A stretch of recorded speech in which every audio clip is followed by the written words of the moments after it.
Olá, seja muito bem-vindo a mais um episódio do Rapcast.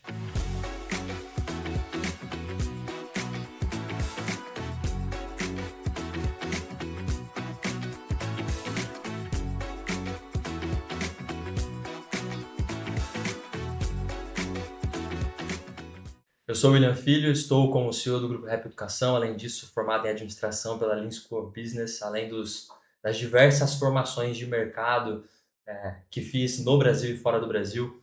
E espero realmente poder contribuir com a gravação, com conteúdo no dia de hoje. No episódio de hoje, a gente vai falar sobre um tema que é tabu na sociedade brasileira, um tema que é discutido por poucos, muitos têm dificuldade de entender esse tema que é tão relevante para o dia a dia de todos nós, que é o dinheiro.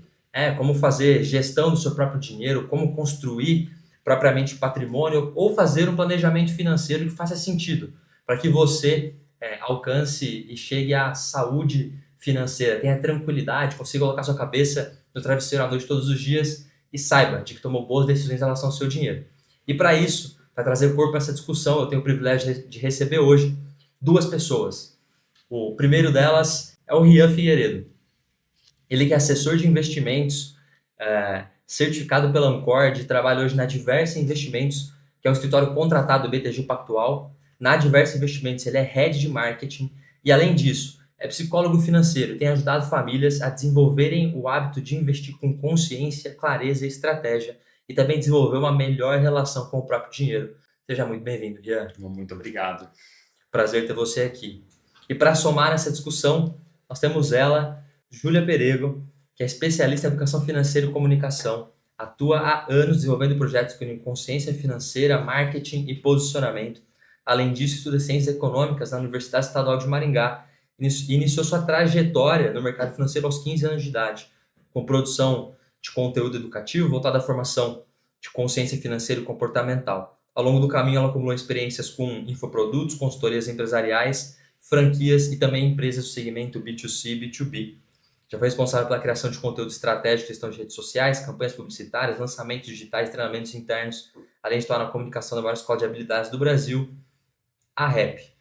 E também acredita que a educação financeira vai além de números, é sobre decisões, comportamento e construção de futuro. Seja muito bem-vinda, Júlia. Obrigada, William. Prazer ter você aqui também. Bom, vocês perceberam, nós temos aqui uma equipe de peso para falar desse tema que é tão importante, sobre dinheiro. E a Júlia trouxe que no final da experiência dela, de que a educação financeira ela vai muito além de números, né? Ela é sobre decisões, comportamento e construção de futuro. E é sobre isso, Rian e Júlia, eu quero dar o pontapé inicial na nossa conversa. Mas antes, eu queria que você começasse, Júlia, falando um pouco sobre o seu momento atual de vida e como que o seu momento atual de vida interage com o mercado financeiro, com a educação financeira como um todo.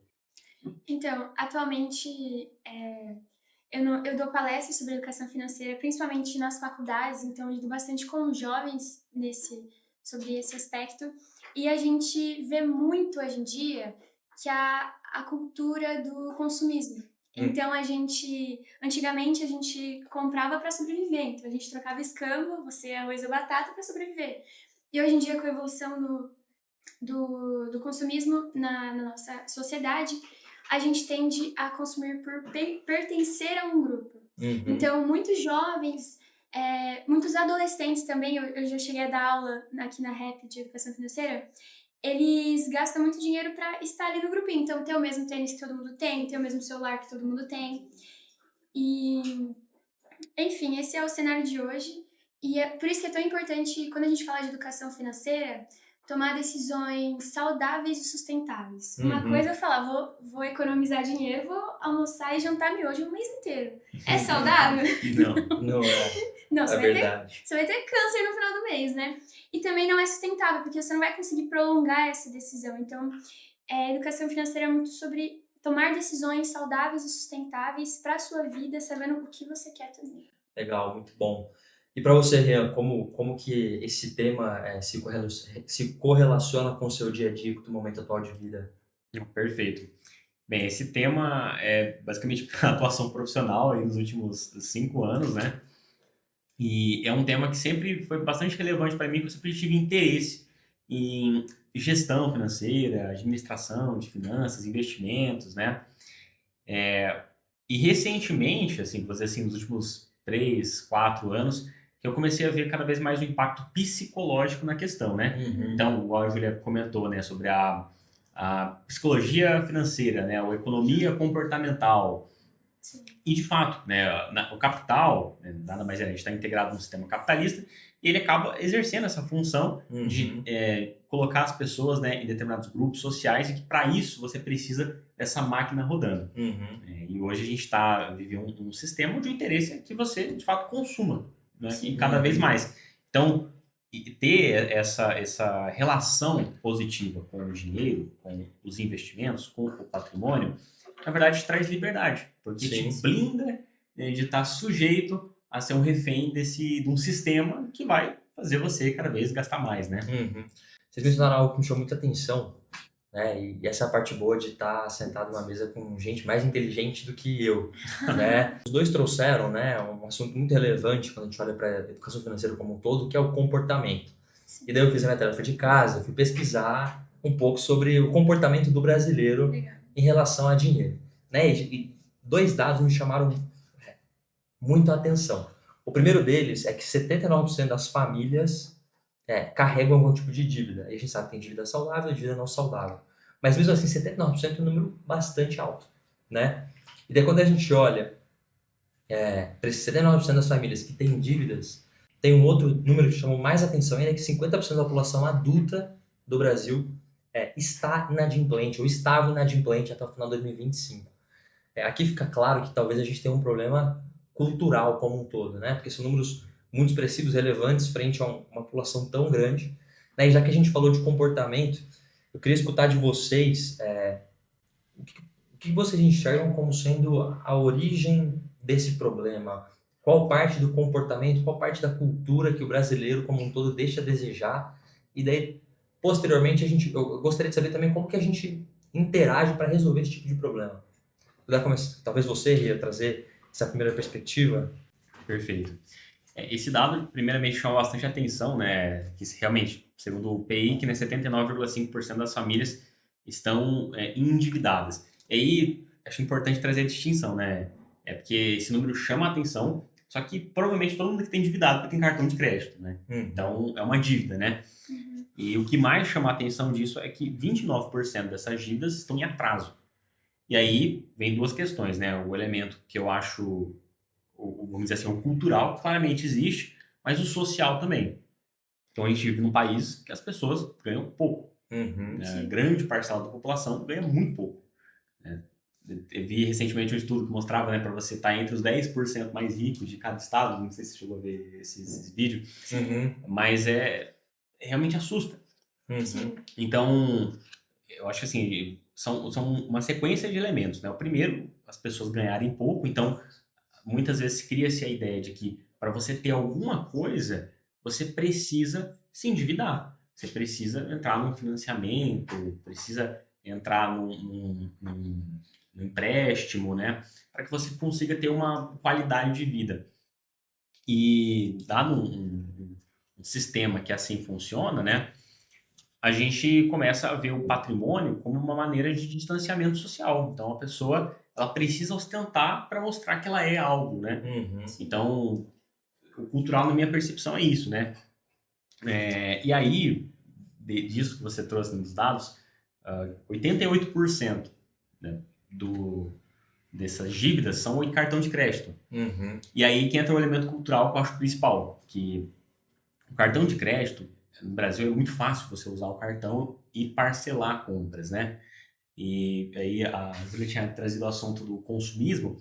É isso, né? Você não ter o planejamento adequado das próprias finanças e postergar sempre esse pagamento, né? Então, quando a pessoa vê, ela tá pagando um monte de parcela uma atrás da outra, e vira uma bola de neve, né? Então, o que fica claro é que a gente tem uma organização cultural e do sistema que leva o consumidor a gastar mais do que deveria. E propriamente para que ele se sinta pleno, completo, satisfeito, ele precisa justamente fazer a aquisição de bens de consumo, para que ele chegue no lugar onde a sociedade impõe que talvez seja o melhor lugar para estar. Ao mesmo tempo, como você disse, a gente tem uma cultura que envolve esses aspectos. Agora, Júlia, você mencionou no começo, quando a gente olha para comportamento, já que cultura ela é comportamento, né? Sim. Cultura é a repetição de um único comportamento. Sim. Quais são os problemas que a gente tem dentro da cultura brasileira e você enxerga, e daí a gente pode entrar talvez no tema de viés cognitivos, quais são os viés cognitivos, os problemas de comportamento que estão mais latentes no dia a dia do brasileiro, no dia a dia da família brasileira, dos pais e propriamente das crianças que nascem dentro dessa cultura. Sim. Só uma curiosidade aqui, que eu faço economia e na minha grade tem a matéria de microeconomia. Uhum. Em microeconomia, a gente levava os agentes são as pessoas, como racionais. Então, até 1980, todo mundo era racional. Então, a gente não tinha noção do quanto é importante a gente saber sobre psicologia financeira, que educação financeira é muito mais sobre comportamento, sobre decisões do que sobre cálculos, enfim, em si. Uhum. E aí o Daniel Kahneman, o pai da psicologia financeira, trouxe pra gente esse estudo. Então, o que acontece? Como ele disse, a população brasileira tem salários baixos, mas ainda tem esse sentimento de querer pertencer a certos grupos. Só que o que acontece? O brasileiro, ele recebe o salário, aí ele tem a grande conta do cartão de crédito para pagar, só que ele também quer comprar. Então ele recebe, gasta, vê que tá faltando trabalho. E ele vive nesse ciclo dos ratos, que é um termo muito importante dentro da nossa sociedade, que quando você tá nisso, você não consegue enxergar o problema e continua virando uma bola de neve, sabe? E muitos... cultural também, a gente gastar mais dinheiro com passivos do que ativos. A população não tem noção do que é isso. Então, por exemplo, uma casa, ela pode ser um ativo ou um passivo. Se você bota ela para alugar, ela vira um ativo para você. Agora, se você compra para si mesma, ela se torna um ativo. E muita gente tende a priorizar os ativos e acaba entrando em dívidas e dívidas e dívidas. Uhum. Sem dúvida, fica no comportamento, né? E a gente carece, talvez, na educação do brasileiro, de informações relevantes que levam essa pessoa a investir melhor, a organizar melhor as suas finanças.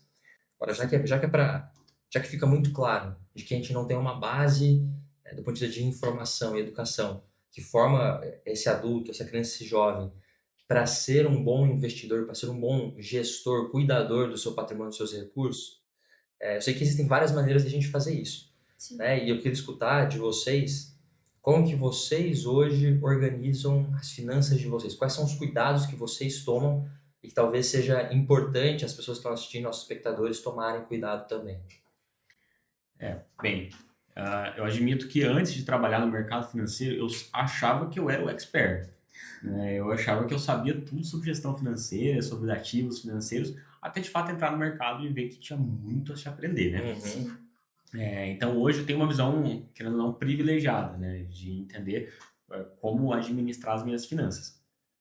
E o meu papel como assessor de investimento, ou como palestrante, né? As áreas que eu atuo dentro do mercado é poder trazer isso de forma didática para as pessoas. Como que eu acho o mais eficiente, básico e efetivo de você conseguir gerir as próprias finanças. É fazer tudo com muito propósito. Então, eu acho legal a ideia, por exemplo, de ter caixinhas, né? Exemplo, ter uma caixinha para o curto prazo, que é a nossa famosa reserva de emergência. Emergência a gente nunca planeja, acontece sempre quando a gente menos espera. Ter uma caixinha referente a sonhos e planos específicos que eu quero alcançar. Então, eu quero comprar uma casa, como eu vou fazer isso? Né? Ter uma caixinha dedicada para isso. Algo lá para aposentadoria, né? Que é o que as pessoas mais esquecem de investir, mas é o mais importante, porque você está investindo para que você usufrua no momento que você está menos, vamos dizer assim, ativo para conseguir gerar receita, né? Sim. Mas é uma prática constante. Não dá para dizer assim, eu vou fazer isso uma vez só, uma vez no ano. Não, precisa ser primeiro todo mês, depois acaba se tornando toda semana, depois todo dia. Né? O segredo, então, tá na consistência de fazer essa organização, de fazer esse planejamento e, propriamente, eu acho que talvez investir, né? Porque se é para eu colher no futuro, eu preciso ter alguma coisa gerando renda passiva para mim, ou seja, o dinheiro trabalhando para mim, para que eu colha os frutos do benefício disso.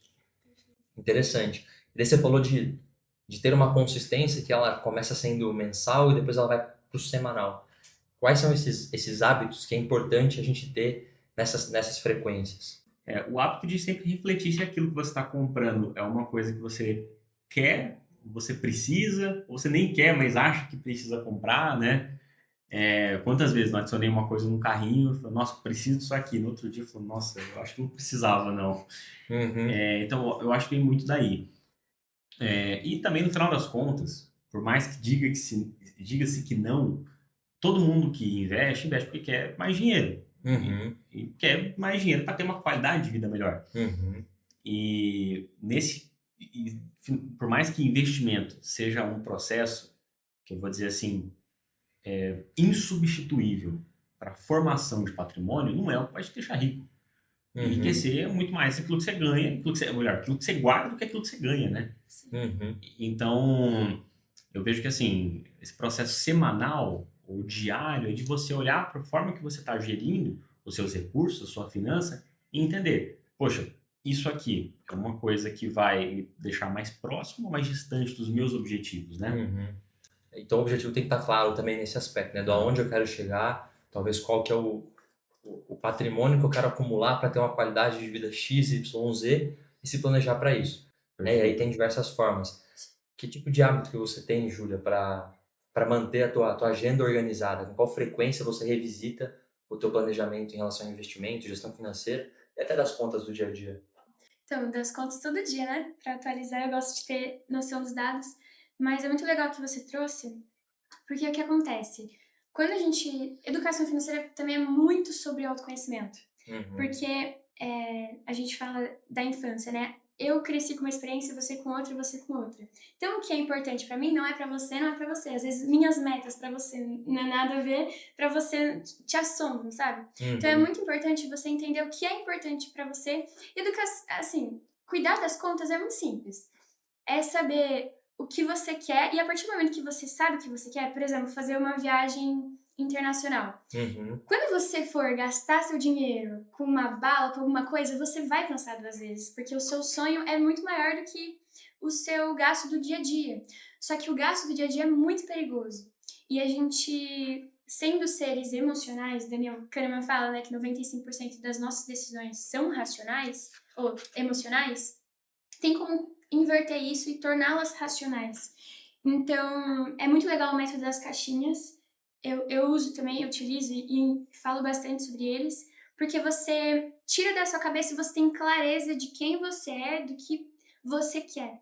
E é muito importante ter clareza, porque essas decisões bobas do dia a dia são mais fáceis de tomá-las, entendeu? Então, mensalmente, então, olho os meus investimentos, compro um Bitcoin aqui e ali. Mas toda semana, todo dia eu tô acompanhando meus gastos. E nesse acompanhar os gastos que você diz, hoje você tem, por exemplo, uma planilha onde você computa tudo aquilo que você gasta, onde você gasta, como você investe, aonde você investe, você faz esse tipo de controle. Os dois fazem, no caso? Sim. Sim, tem uma planilha. Eu sou do método da planilha ainda. Tem muitas alternativas muito legais de WhatsApp, enfim. Mas eu sei da planilha. E é legal você entender também para onde seu dinheiro tá indo. Então, por exemplo, esse mês eu gastei mais com X coisa. Então tem um porquê, entendeu? Às vezes eu extrapolei aqui, mas tem um porquê. Você entende, sabe? E você entende também, esse porquê. Tem como dar um freio, assim, tem como desviar no próximo mês. Então é muito importante. Mas tem um método muito legal, que é o quê? Cara, primeira coisa, quando você recebe seu salário ou o dinheiro que você tem que separar pro seu eu do futuro. Então, por exemplo, você recebe 3 mil reais, quer guardar 1.000 reais. Esse dinheiro não existe, 1.000 reais. Recebeu, você já tira do seu campo de visão.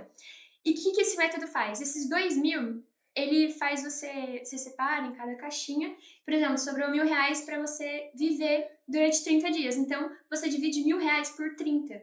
Então, todo dia você tem uma cota do que gastar. Porque muitas vezes a gente gasta com Uber, com um cafezinho aqui, cafezinho ali, e no dia dá 50 reais, 100 reais, sem você ter noção. E aí que seu dinheiro vai embora, entendeu? Então, quando você tem noção, tipo, minha meta é 50 reais todo dia, hoje eu gastei 100, amanhã eu não posso gastar nada, entendeu? Pra você equilibrar seus gastos. Eu gosto do método da planilha, eu acho que é bacana. Eu, pessoalmente, não uso planilha. Tá. Não é nem fazendo propaganda, né, pro BTG Pactual, mas tudo que você gasta no cartão do BTG, ele separa para você em setores específicos que você está gastando. Então, isso aqui é assinatura, isso aqui foi comida, e para mim eu consigo fazer o controle assim. Por lá. Mas eu achei bem legal isso que a Júlia comentou sobre o consumo e a forma que as pessoas lidam com o dinheiro, porque muita gente confunde em administrar bem as finanças com ganhar mais dinheiro, né? E são coisas bem diferentes. Completamente. Então, por exemplo, na vida, eu já atendi vários investidores que ganhavam muito bem e não tinham reserva de emergência montada. E, tipo assim, quando eu digo muito bem mesmo. Médicos, advogados, pessoas até que moram fora do Brasil e trabalham em empresas multinacionais, ganhavam bem, em cargos até de diretoria, e não tinham reserva o suficiente para proteger ele em 3 meses que ele precisasse do recurso. Então eu trouxe aqui um dado que 88% da população não tem reserva nenhuma. Cara, isso é assustador, né? Então, isso que ela falou, que você gosta também de usar o sistema de caixinha, né? Parece uma coisa muito pequena, mas 88% das pessoas não estão fazendo nem isso. Né? Sim. Então, é muito mais assim, de fato, de novo, né? Do que aquilo que você guarda, do que aquilo que você ganha, né? E tem um detalhe importante aqui também, que passa pelo que os dois falaram. Uma vez eu escutei numa pregação dentro de uma igreja, e era um empresário falando sobre finanças do aspecto cristão. E no final da palestra dele, ele disse o seguinte, o cara, as pessoas têm a falsa sensação de que são organizadas financeiramente.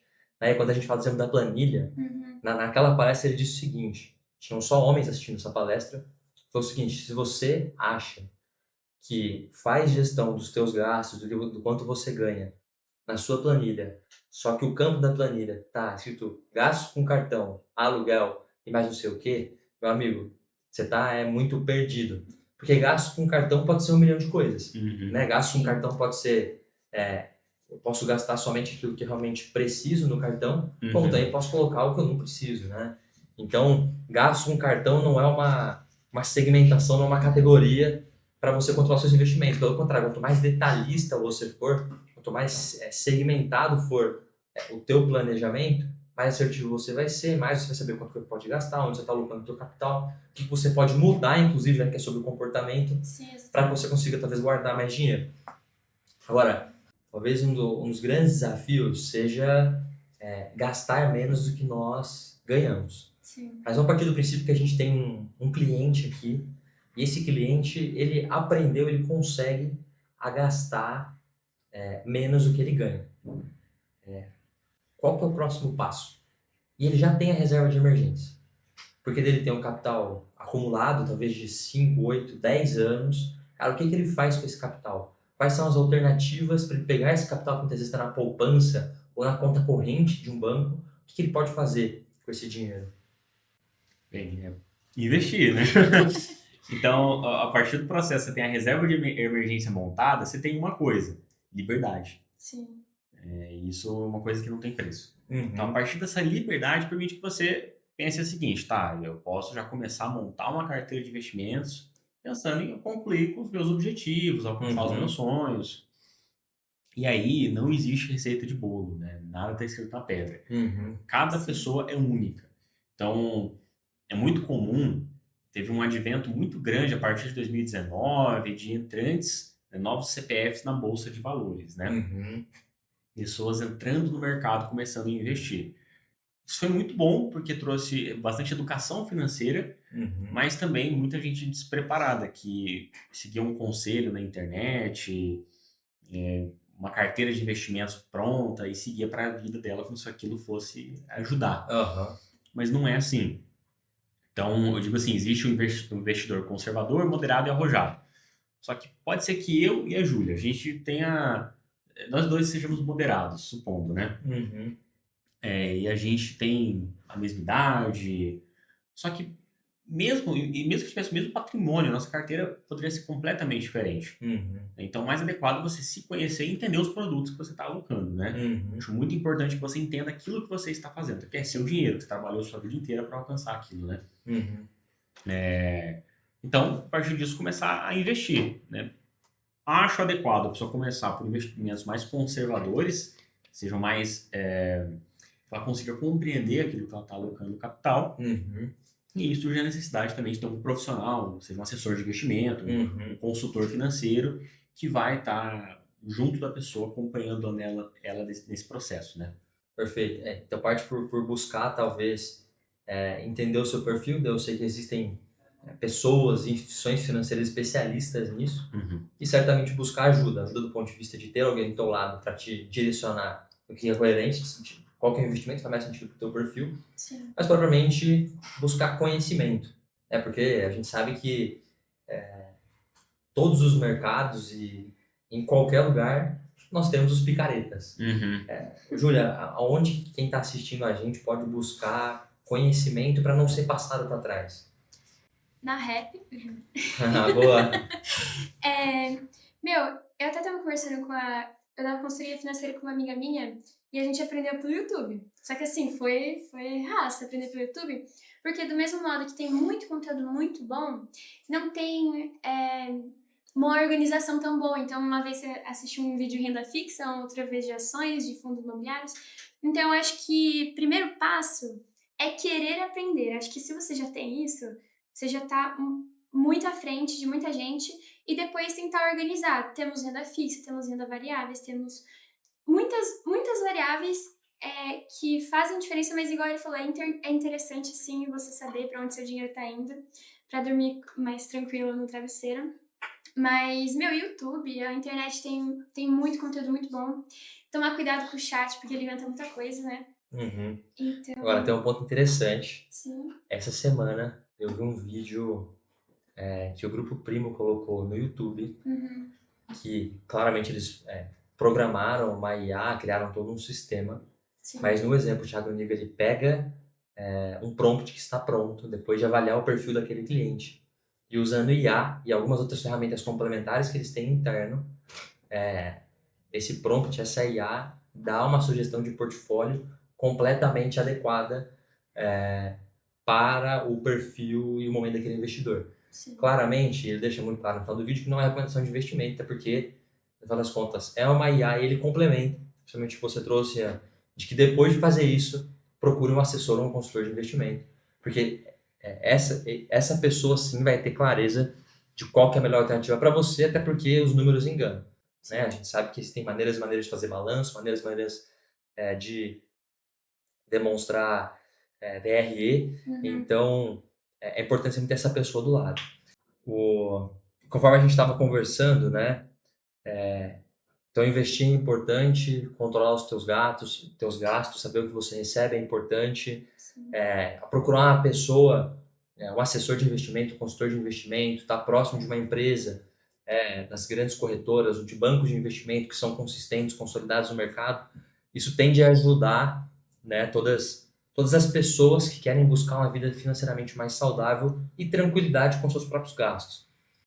Agora, é muito diferente a gente começar a fazer isso com 15, 12, 6 anos de idade e começar aos 85 no final da vida, né? Sendo bem sincero aqui, mas se começar com 85 quase não vale a pena, né? Porque investimento ele demanda tempo, ele demanda Sim. prazo. E já que a gente está falando de final de vida, quanto antes a gente começar melhor.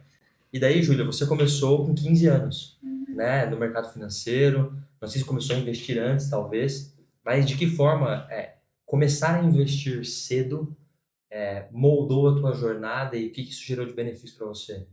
Nossa, mudou 100%, assim, porque eu vejo, né, com os meus amigos, meus colegas, a diferença, porque quando eu comecei a estudar sobre dinheiro, a fazer o curso de educação financeira, esse negócio do autoconhecimento, do o que eu quero, por que eu quero, para onde eu quero ir, porque guardar dinheiro é legal, né? Quando você vai guardando dinheiro, você vai vendo, investindo dinheiro, o dinheiro vai multiplicando.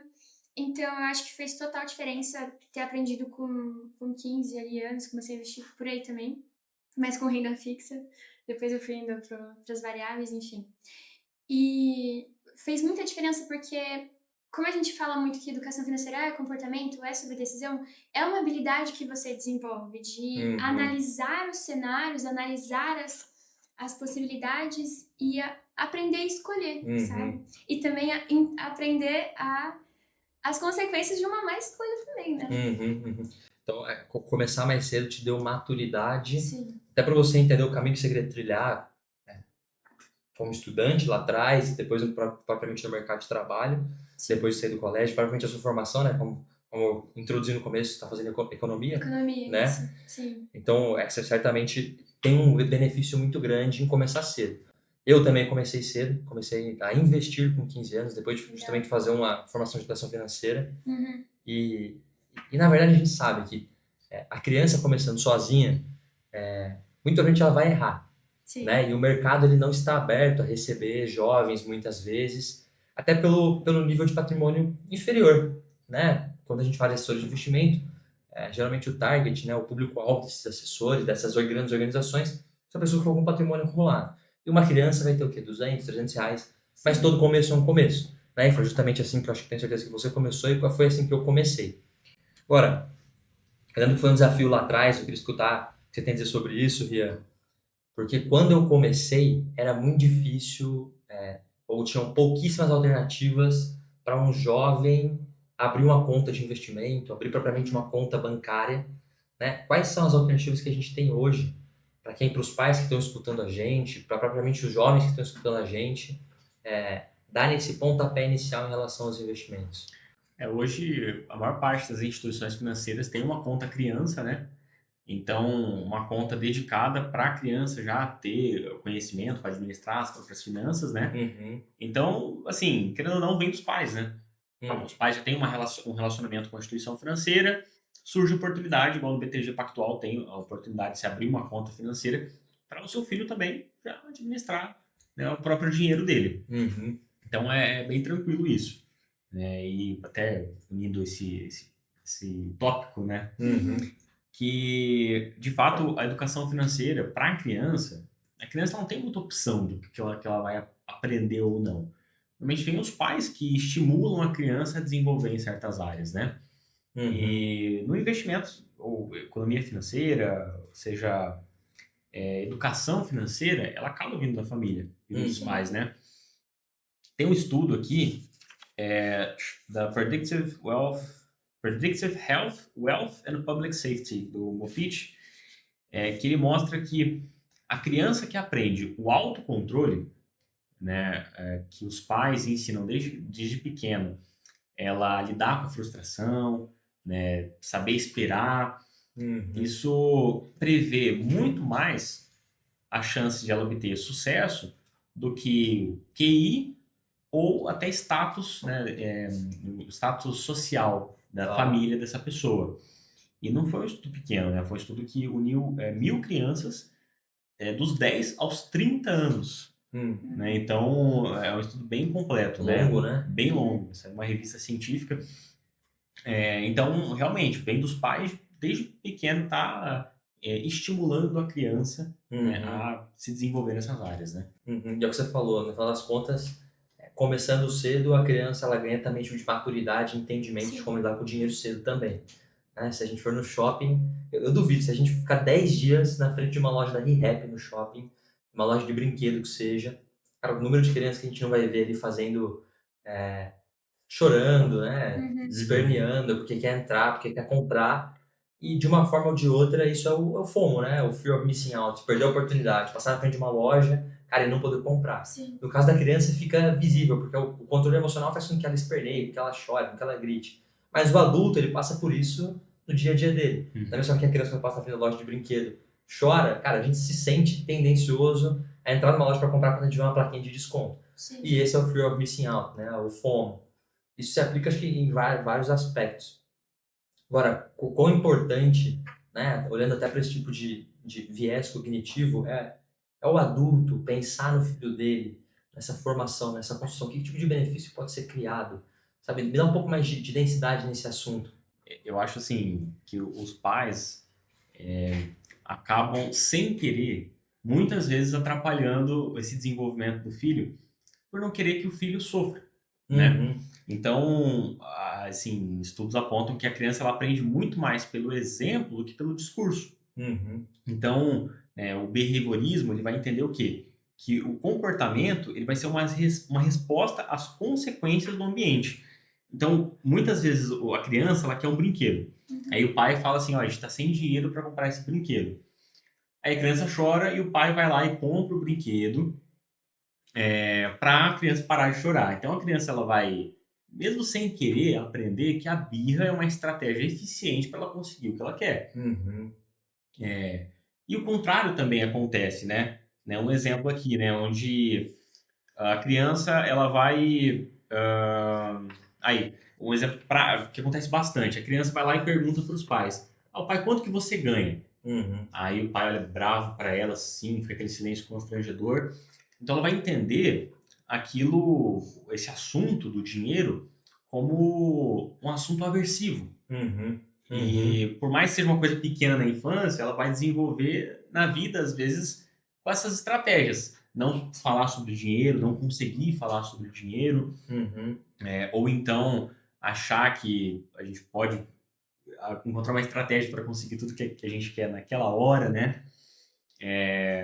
E é difícil culpar só os pais, porque os pais também passaram por isso em algum momento da vida, né? Uhum. Sim. Então, nós agora estamos todo mundo aqui falando sobre esse assunto. A gente tem a oportunidade de fazer diferente, né? Uhum. E quebrar esse ciclo que, ó, talvez o ciclo da coisa dos ratos que o William mencionou lá no começo. Sim. Né? Onde os pais repetem os mesmos erros com os filhos crescem, cometem os mesmos erros financeiros que os pais, e esses filhos que cresceram cometem os erros com seus filhos, a gente tem uma bola de neve que não se acaba. E aqui tem você falou algo que me chamou a atenção, me gerou um insight que eu nunca tinha pensado. Por que a educação financeira ela é tão importante para os filhos e para os pais para resolver esse problema? Porque é uma via de mão dupla. Uhum. Né? O pai que ele não sabe falar sobre dinheiro com o filho, fazendo as analogias corretas, ele acaba passando a imagem criando o problema que você acabou de dizer. Então, quando o filho pergunta, pai, quanto que você ganha? E o pai fala um número, sei lá, 3 mil reais. Nominalmente, o filho não entende o que é 3 mil reais. Uma criança de 6, 8 anos não sabe o que isso representa. Agora, o que uma criança de 6, 8 anos tem no seu dia a dia? Bola de futebol. Poxa, quanto custa a bola de futebol? Então 3 mil reais são 300 bolas de futebol. Uma Ou analogia, 30 né? bolas de futebol. Adequar a linguagem para a realidade da criança. Agora, não dá para, evidentemente, a gente botar essa ludicidade ao longo do desenvolvimento dessa criança, mas certamente, se ela não for ensinada, a ludicidade vai ser necessária durante toda a jornada da vida, né? Até a vida adulta, muito provavelmente. Daí, como é que a gente quebra esse ciclo até para evitar que o pai tenha dificuldade de falar sobre dinheiro com o próprio filho e tenha que ser tão criativo? É colocando essa criança em educação financeira. Sim. Porque daí é na aula de educação financeira, no ganho de informação que ela vai ter durante essas aulas, que quando o pai falar 3 mil reais, ela mesma já faz a associação. Então tem duas maneiras de resolver esse problema geracional, talvez, em relação ao dinheiro. Uma é os pais fazerem a adequação da própria linguagem para que as crianças entendam sobre o que se trata o dinheiro, o que o dinheiro representa. Mas melhor ainda, é dar educação financeira para os filhos e para que esses filhos entendam a linguagem dos pais, mesmo sendo uma linguagem nominal. Eu acho relevante que os pais entendam, pelo menos, né? Claro, eu acho que os pais devem entender sobre a educação financeira, né? Também, certamente. Porque o silêncio em casa, ele surge como uma maneira de fazer um social buffering, né? Fazer uma blindagem de não ter que conversar com o filho sobre esse tema, tanto para não trazer as preocupações financeiras, mas também, muitas vezes, porque o pai não entende do assunto, não sabe como conversar. Então, a sua colocação foi perfeita, né? Às vezes, o pai não sabe falar. Todo mundo já viu aquela pessoa, né, que não sabe responder uma coisa e fica brava daí, né? Então, existe isso, né? Sim. E, então, falar sobre dinheiro é um tabu dentro de casa, muitas vezes, para os pais, porque, primeiro, eles não sabem, né? E muitas vezes o dinheiro ele entra numa área de vulnerabilidade para os próprios pais. Então, só que assim, se a gente for analisar a pirâmide de Maslow das necessidades, o dinheiro está em tudo. Então, é preciso falar sobre dinheiro em casa e a criança, sendo curiosa, ela vai aprender fora de casa, entendeu? E muitas vezes, até os 7 anos, nós convivendo com os nossos pais, nós criamos preceitos financeiros, que são as crenças que vão se enraizando em nós mesmos. Então, muitas vezes, a criança que via briga dentro de casa sobre dinheiro, que via coisas tristes relacionadas ao dinheiro e via a falta dele, muitas vezes, quando ele cresce, ele ganha o próprio dinheiro e a falta que ele teve, ele compensa. Muitas vezes gastando, ou mesmo ele não consegue ver dinheiro na conta, sabe? Porque ele aprendeu que não pode ter dinheiro na conta. Então é muito importante a gente trabalhar na infância sobre dinheiro, dentro de casa principalmente.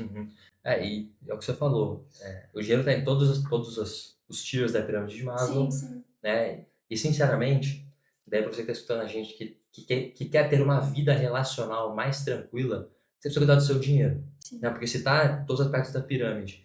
E tem uma outra informação que eu recebi alguns anos atrás, de que quando a gente olha para os divórcios no Brasil, o principal motivo de divórcio no país não é infidelidade conjugal, que é o que a gente tende a pensar. Né? É brigas que, na grande maioria dos casos, tem por origem as finanças familiares, propriamente o dinheiro. Então, se a pessoa ela ajusta a sua vida financeira, ela provavelmente vai ter um casamento mais feliz, casamento com os filhos melhor também, e daí a gente quebra esse ciclo, né, e começa a produzir algo que é bastante relevante. Eu acho que um dado interessante, é empírico, tá? As pessoas mais jovens que eu atendo e que têm um sucesso financeiro melhor, primeiro, são pessoas mais tranquilas, mais em paz, se sentem mais livres e normalmente já comentam, meu pai investe, meu pai já fazia isso, meu pai que me ensinou, né? Ou mãe, né? Então, vem dos pais. Muito frequentemente isso acontece. Vocês tiveram essa experiência, talvez, de ter pais que investiam ou já trabalhavam esse assunto dentro de casa? Meu pai é bancário, né? Então, cresceu ouvindo sobre dinheiro. Nossa, assim... Tá explicado onde vem o gosto, né? Tá certo. Não, mas a gente sempre falou sobre isso. Mas assim, na minha infância, não lembro muito não. Só quando eu fui começando a entender mais sobre isso, que eu conversava muito com meu pai.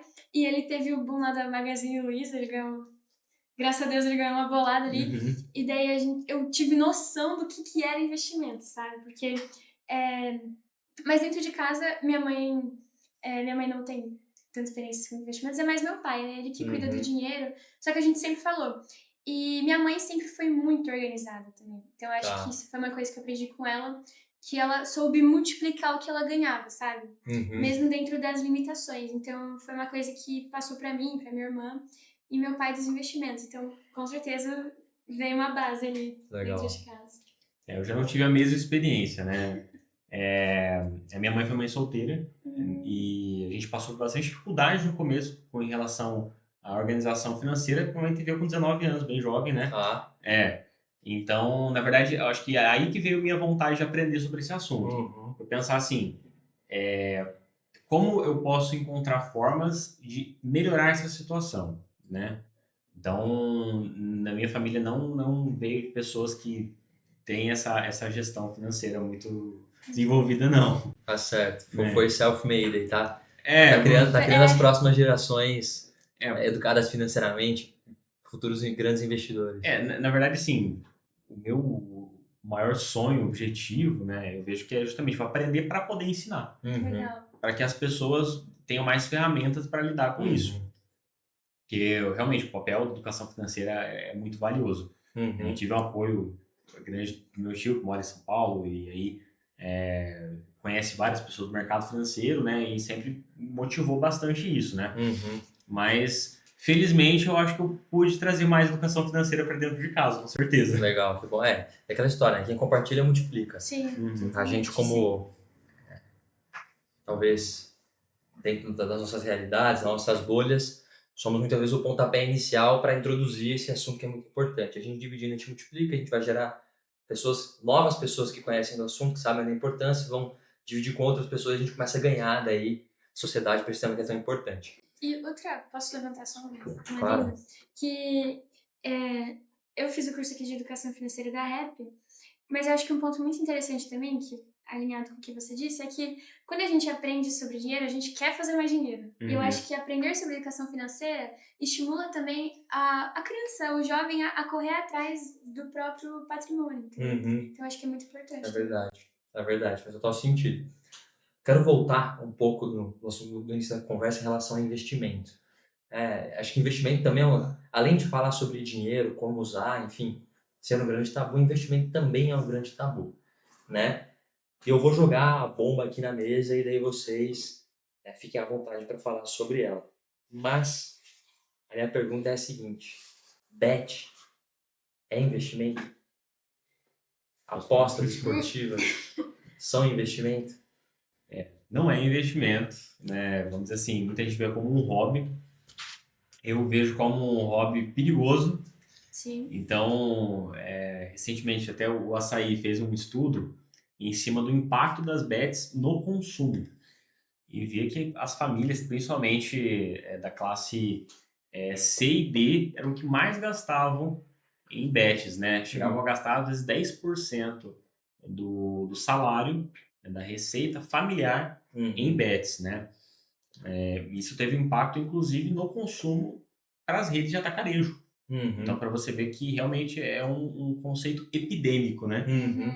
E o problema surge quando hoje os mecanismos, né, as plataformas digitais conseguem utilizar uma engenharia social junto com a inteligência artificial, mecanismos para entender o tempo exato que algo deve trazer de retorno positivo, né, para fazer a pessoa ficar mais tempo naquela plataforma e apostar cada vez mais, né? Então eu digo assim, não é investimento, é especulação. Assim como que faz day trade também, né? Há esse dilema, né? E também trazendo um tema polêmico, né? Day trade é investimento? É especulação. Sim. E qual que é a diferença de investimento e especulação para quem está escutando a gente? Investimento, quando você aporta um recurso, né, esperando obter um retorno futuro daquilo. Mas o investimento, qual que é a diferença entre o investimento e a especulação? A especulação vem da sorte, e da pura sorte, né? Não tem como você utilizar, vamos dizer assim, mecanismos para aumentar suas chances ou garantir, né, que você vá ter um retorno positivo daquilo. Entendi. Então, basicamente, o que muda é realmente que uma é sorte e a outra tem fundamento, tem aplicabilidade, conhecimento acumulado para você tomar aquela decisão e é um ativo que gera algum tipo de retorno, não garantido, mas que tem alguma previsibilidade. Perfeito. Né? E Interessante. só um adendo sobre a Beth, eu tava ouvindo já ouvi muitos podcasts sobre isso. O que acontece? Esse dinheiro que sobra, que muitas vezes a gente está gastando com um cafezinho aqui, um chocolatinho ali, que é o consumo, ele está sendo realocado para a Bet. E a Bet se tornou, principalmente assim, para a população mais pobre, assim, a esperança. Né? Então, tudo que sobra, ou até mesmo que não sobra, ele tira de um lugar para colocar na Bet, porque é a esperança de que algo vai acontecer, que vai, né, multiplicar o patrimônio. Só que, como ele disse, é uma especulação, é pura sorte. Então, sou contra a Bet, sim, 100%. Boa. E fica claro também que acho que a nossa conversa deu muito esse teor de que não tem milagre quando a gente fala de dinheiro, né? O negócio é ser consistente, é buscar conhecimento, é buscar as pessoas certas para te auxiliarem, para a gente começar a construir patrimônio, gerir melhor os seus recursos, ter mais tranquilidade, ter paz quando a gente fala de dinheiro e propriamente construir uma família mais saudável. Né? Especialmente quando a gente tem muitos espectadores que são pais ou propriamente jovens. O melhor momento para a gente ouvir sobre isso é justamente no início da vida, enquanto ainda há tempo para a gente mudar os comportamentos e permitir que a gente construa uma vida sólida. Para a gente caminhar para o final, eu gostaria de escutar de vocês algumas recomendações, né? Pessoas que você, Rian, acompanha, Júlia, livros que você recomenda, instituições também que vocês confiam, para quem está assistindo a gente ter confiança de talvez hoje tomar esse primeiro passo, né? Aonde e quem buscar para tomar esse primeiro passo hoje, depois que esse nosso espectador acabar esse episódio. Existem muitos livros muito legais sobre educação financeira, que tem uma linguagem muito simples, muito gostosa de ler, e o Morgan House é um deles. Tem a Psicologia Financeira e a Arte de Gastar Dinheiro, é muito legal. o jeito que ele traz sobre comportamento humano. Aqui ele fala sobre que há uma arte gastar dinheiro justamente porque cada um tem o seu jeito, cada um tem suas preferências, enfim. E não tem uma fórmula mágica. Então é muito gostoso porque ele traz muitas histórias e é muito gostoso de ler. Também tem a Psicologia Financeira, que é um livro vermelho. Enfim, tem várias fontes que dá pra... Gustavo Cerbasi também, a gente não citou Gustavo Cerbasi, mas é uma grande referência. A Riqueza da Vida Simples. Tem vários livros muito bons deles, também tem essa linguagem mais fácil de entender e que dá pra aplicar também. O Morgan Housel, eu acho que, se não é o melhor, é um dos melhores autores para começar a introduzir esse tema de planejamento financeiro, investimentos, né? Ele é muito didático e abrangente, né? Então eu gosto bastante desse escritor. Eu tento evitar ver muito influencer de finanças, porque tem muita fumaça no mercado. Então até é um pouco polêmico, né? Mas os canais de notícia de investimento, mas ele tem um banco por trás. Sim. Né? Exame do BTG, Infomoney da XP, né? Então tem muito assunto ali para gerar muitas vezes ansiedade e pressão na cabeça do investidor, do leitor ali das notícias, né? Mas o Gustavo Cerbasi é um exemplo que eu admiro muito. Já fui em muitas palestras dele, é um cara extremamente competente, didático, entende o que fala. Eu gosto também do Bruno Perini, acho que tem bastante conteúdo de bastante qualidade, né? E de novo, eu acho que assim, muito provavelmente, se você é brasileiro, existem raras exceções onde as pessoas conseguiram ser educadas financeiramente no início da vida. Isso é uma exceção. E às vezes você que está assistindo não teve essa oportunidade, mas você tem a oportunidade de educar o seu filho, de permitir que ele cresça nesse sentido também, né? Então, acho muito bacana tanto você, né, colocar o seu filho para aprender sobre esse assunto de uma maneira que seja interessante para ele, para não criar também uma versão, né? Então, pelo que eu já consegue fazer o jeito de aprender, um novo jeito de aprender, né? Parece que é um jeito de aprender bem divertido que vocês trabalham aqui. E você também, né? Dedicar um tempo para olhar para as próprias finanças, buscar mais conhecimento, porque conhecimento é aquilo, né? Quanto mais você aprende, mais você vê o tanto que tem para aprender e o mundo de oportunidades que tem aí pela frente, né? É verdade. E você falou muito bem da REP, né? Como no vídeo de aprender e com um portfólio bastante completo de educação financeira. Para quem está assistindo a gente, então, nossa empresa acredita que o futuro das próximas gerações depende muito mais da consciência, da preparação, do conhecimento que propriamente da renda.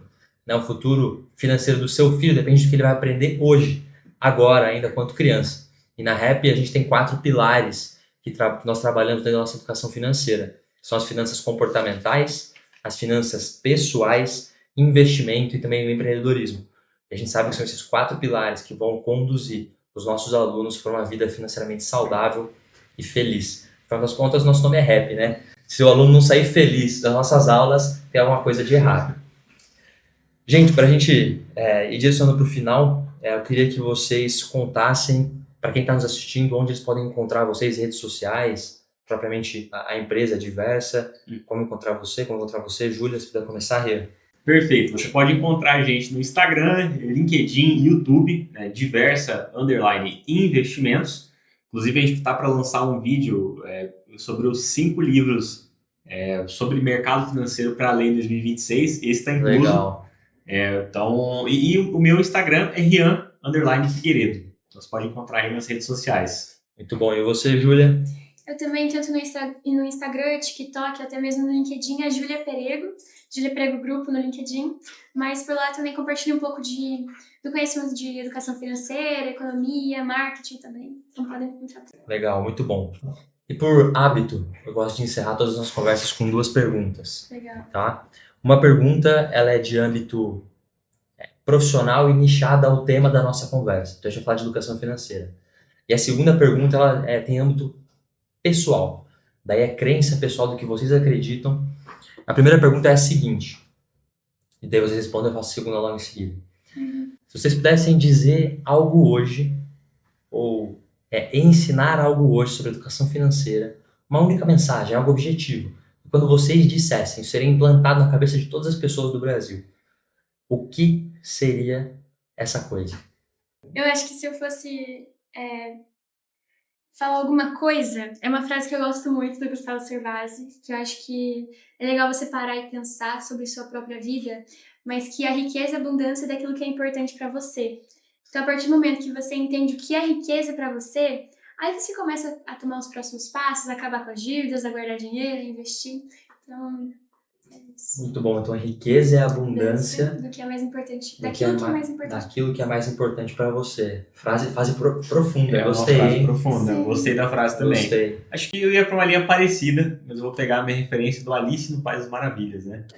Para quem não sabe para onde quer ir, qualquer caminho serve, né? Sim. Então eu acho que é uma frase importante porque nada adianta você... Eu já tive casos, exemplos de pessoas que conseguiram juntar uma certa quantidade de dinheiro e se sentiam muito perdidos em relação a como o que fazer a partir disso, né? Uhum. Então você tem em mente os seus objetivos, os seus planos de vida, né? O que você busca fazer com aquilo que você tem é um passo muito importante para que você faça uma qualidade de vida melhor. Muito bom. E a última pergunta, é tão complexa quanto a primeira: qual é a mensagem, e daí o tema é livre, que vocês gostariam de deixar para o mundo? E já que o vídeo ele fica gravado, vai estar nas plataformas aí talvez para sempre, né? Que registro que hoje você gostaria de deixar? Qual mensagem você queria deixar para o mundo hoje? Eu acho que você é geração Z também. Acho que sim. Geração Z. Geração Z. Eu acho que a nossa geração, principalmente, é uma geração que teve muita opção, acesso a muita coisa, e às vezes a gente se perde no meio de tudo isso. A gente tá falando de entender quem é você mesmo, e é muito importante isso. E eu levo 3 princípios comigo, que é aceitar que a vida é difícil, gente, a vida não é fácil. Independente do momento que você esteja, a idade que você tenha, a vida é difícil. Mas que você encontre algo que você dedique o seu tempo, sabe? A Lucilena Galvão diz que nós viemos ao mundo para nos tornarmos melhor, para assim tornarmos um mundo melhor. Então, focar em servir o ideal e amar, principalmente, né? Amar o próximo e servir ao próximo. Essa é a minha mensagem. Que bela mensagem, que bela mensagem. Para você, Rian? Excelente. Para mim, é uma questão bem pessoal mesmo. Eu vejo que a vida se trata de aprender e ensinar. A gente tem a oportunidade de aprender algo novo todos os dias. E do que adianta aprender algo novo se a gente não for passar essa mensagem para outra pessoa também? Então, isso se adequa muito à conversa de hoje, porque você, de novo, pai que está nos assistindo, você tem a oportunidade de ensinar o seu filho a ter uma vida melhor, como cuidar melhor das próprias finanças. Hoje tudo que a gente faz envolve dinheiro, né? Então, aprender a ensinar. Muito bom, muito bom. Sem dúvida é o início de todas as coisas, né? Especialmente quando a gente fala da formação de um filho. Ensinar é o grande desafio e também o grande objetivo, né? Afinal das contas, a gente sabe que o nosso comportamento, o cérebro de uma criança ou adolescente, ele se consolida ali próximo dos 15 anos. Né? Então, todo o período antes disso é justamente o período de absorver as informações, daquilo que vai ser relevante e consistente para o final da vida. E certamente os princípios de uma vida saudável financeiramente, né, distante de viés comportamentais, vão gerar muito valor, muito benefício em todas as áreas da vida. Rian, Júlia, muito obrigado por se colocarem à disposição, pelo tempo de vocês, por todo o conhecimento que vocês compartilharam aqui. Foi muito importante e grande valia para mim. Eu aprendi muito. Espero que esse seja o primeiro de vários podcasts que nós vamos construir e gravar juntos. Só já adianto, né? O primeiro é convidado, tá? A gente recebe bonitinho. O segundo... Já paga a conta? Não. O segundo a gente começa a mostrar, né, os problemas aqui. O terceiro a gente entrega boleto. Porque daí já vira de casa, né? É igual a terceira vez, mas pode pedir música também. Legal. Mas é um prazer receber vocês. Obrigado de verdade por terem participado desse podcast com a gente. Muito Obrigada pela oportunidade. Muito bom. E para você que ficou até o final, muito obrigado. Espero que isso tenha sido de grande valia para você. Não esquece de deixar o seu comentário, de deixar a sua curtida, dá o cliquezinho aí no coraçãozinho e nós nos vemos no próximo episódio. Até mais. Tchau.